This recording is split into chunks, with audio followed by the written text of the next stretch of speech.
Every 4 years, we Americans head to the polls to vote for our next president. Watching the results come in is always exciting. I recall casting my vote in my first presidential election in 1980 and watching the results come in with my friends in my college dormitory. Since then, I have shared the excitement of election night with colleagues and contacts at different posts around the world where I have served during my 29 years as a Foreign Service officer with the Department of State. This year has been exciting as well. America, as you know, is the world's oldest democracy, and India, of course, is the world's largest. And so for me, watching the process unfold alongside all of you has been especially rewarding. All of you know that free and fair elections are the cornerstone of our democratic governments.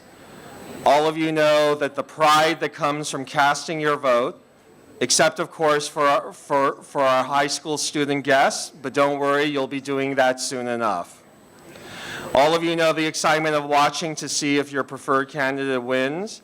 And of course, all of you know that regardless of which candidate wins, your country will unite around the winner, because that is what democracy is all about. The polls are closed and Americans have cast their votes. The American people have spoken.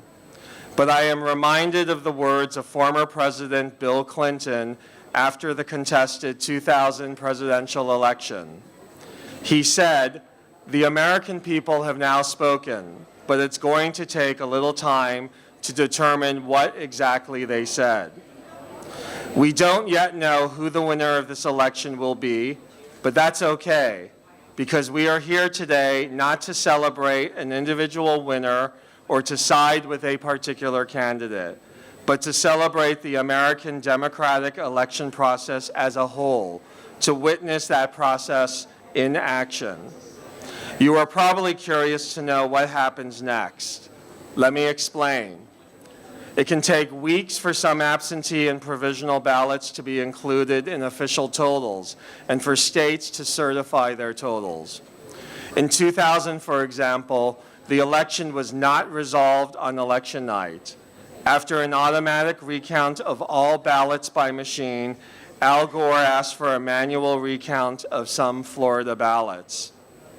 The case went all the way to the U.S. Supreme Court, which reinstated Florida's initial certification of George W. Bush as the winner of the state's electoral votes 5 weeks after.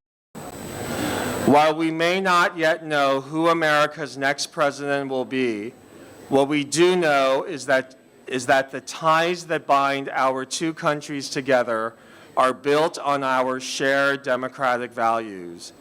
These ties go beyond the friendship of the American president and the Indian prime minister, and that is clearly evident by all of you being here today with us in this room. We have well over 100 initiatives that were launched in bilateral summits. There are nearly 40 government-to-government working groups that meet regularly on everything from global health and defense to cybersecurity.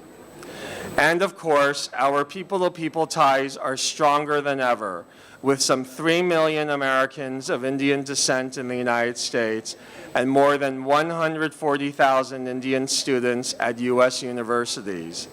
Last year, we issued more than 1.1 million visas. So the U.S.-India relationship is vitally important, as you all know. It is bipartisan, and it is only growing stronger. So thank you again for being here with us tonight. Nandri. Thank you.